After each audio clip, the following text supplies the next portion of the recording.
Noticia Global.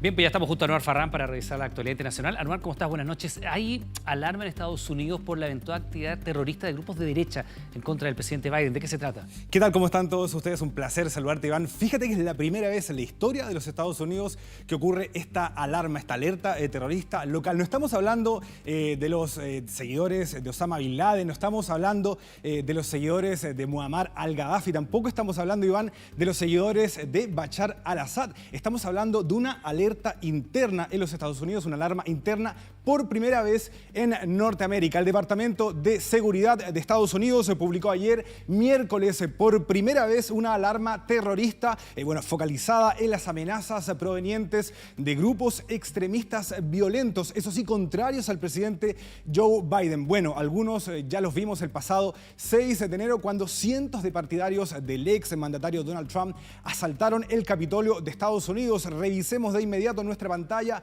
los detalles de esta información. Tenemos acá, Iván, por supuesto, esta alerta terrorista interna en los Estados Unidos, una alerta que fue emitida ayer. Fíjate tú que el tema es bastante sensible porque no solamente engloba a los Estados Unidos, el Parlamento canadiense está pidiendo incluir a los supremacistas blancos en la lista de grupos terroristas. Particularmente hablamos de los Proud Boys. Pero fíjate tú que también bajo la lupa está esta agrupación QAnon, que también está en la mira. ¿Quiénes son QAnon? Es bastante difícil poder definirlos porque no tienen una directiva, no tienen una cara visible. Lo que sí son, partidarios de la extrema derecha, adoran a Donald Trump y creen que hay un Estado profundo que está complotando contra el ex presidente de los Estados Unidos. Ellos también están en la mira respecto a esta alerta terrorista interna en los Estados Unidos. Respecto a todo esto, tenemos una nota que complementa la información que estamos entregando junto a Iván Núñez. Veamos de inmediato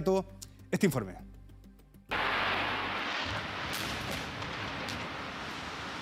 Los atentados terroristas del pasado 11 de septiembre de 2001 marcaron un antes y un después en la historia contemporánea del mundo. Un ataque proveniente del extranjero, perpetrado por yihadistas seguidores de Osama Bin Laden y que destruyeron uno de los símbolos más importantes de Norteamérica. Hablamos de las Torres Gemelas en el World Trade Center. Desde entonces, el Departamento de Seguridad Interior de Estados Unidos empezó a emitir alertas, todas ellas ligadas a amenazas yihadistas. Sin embargo, el pasado 6 de enero todo cambió. El violento e inusitado ataque al Capitolio de los Estados Unidos hizo que por primera vez la alerta terrorista fuera emitida por amenazas internas y no por supuestos ataques provenientes del exterior. El Departamento de Seguridad consideró las amenazas provenientes de extremistas violentos opuestos al presidente Joe Biden. ¿Podrían ellos perpetrar un atentado? Pero está dentro de las posibilidades. Si uno revisa los grandes atentados en la historia de Estados Unidos, anteriores al 11 de septiembre, todos tenían relación con grupos subversivos internos o grupos internos específicos, movimientos supremacistas blancos, reivindicación de algunas causas, muchos movimientos que se oponían a ciertas luchas civiles, por ejemplo, al aborto, movimientos fundamentalistas religiosos.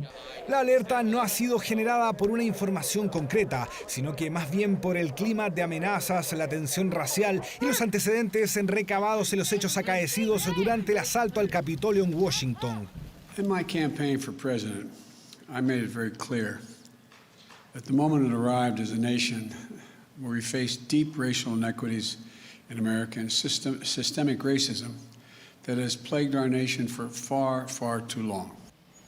Es que el tema parece ser más delicado. El Parlamento canadiense pidió incluir a los supremacistas blancos en la lista de grupos terroristas. La moción está solicitando al gobierno de Justin Trudeau que actúe de forma rápida respecto a la organización de ultraderecha denominada Proud Boys. This is what keeps Americans safe. The rise of domestic violent extremism is a serious and growing national security threat. The Biden administration will confront this threat with the necessary resources and resolve. es que la violencia y el extremismo han ido acrecentando las amenazas en el país del norte. Las restricciones impuestas por la pandemia, la brutalidad policial y la derrota de Trump en noviembre han enrarecido el ambiente en los Estados Unidos, tanto así que de momento parecieran importar más las amenazas internas que las que vienen del exterior.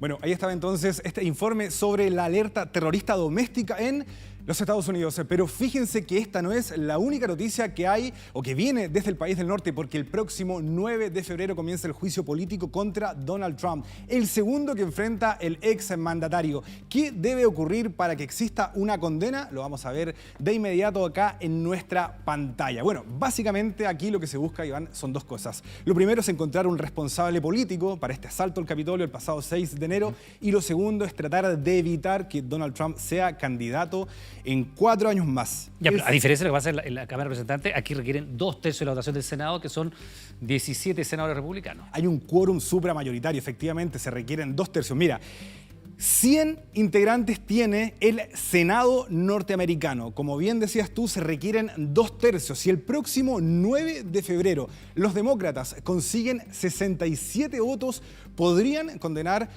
podrían enjuiciar políticamente a Donald Trump. Si no consiguen estos votos, va a tener vida política, por supuesto, el ex presidente norteamericano. Pero ¿cuáles podrían ser las consecuencias políticas para el ex presidente? ¿Conseguirán los votos necesarios los senadores demócratas? Recordemos que Trump ya no es presidente de Estados Unidos, es solamente un ciudadano. Vamos a escuchar de inmediato a Guido Larsson, destacado cientista político, para conocer su opinión respecto a este tema. Es importante tener dos cosas claras. Uno, el impeachment lo que hace es enjuiciar al presidente en base a potenciales crímenes que él haya cometido. Esa es una cosa. Otra cosa distinta es que dentro del mismo juicio el Senado pueda votar relativo a la incapacidad del presidente para volver a servir cargos públicos en el futuro. Esas son dos votaciones distintas. El impeachment requiere 2/3 de mayoría. Este voto por inhabilidad requiere simplemente mayoría simple, pero esto último requiere del proceso de impeachment. Y dado que el proceso de impeachment tiene una condición supramayoritaria, 67 senadores tienen que votar a favor, es realmente poco probable que haya consecuencias visibles desde el punto de vista criminal hacia Donald Trump.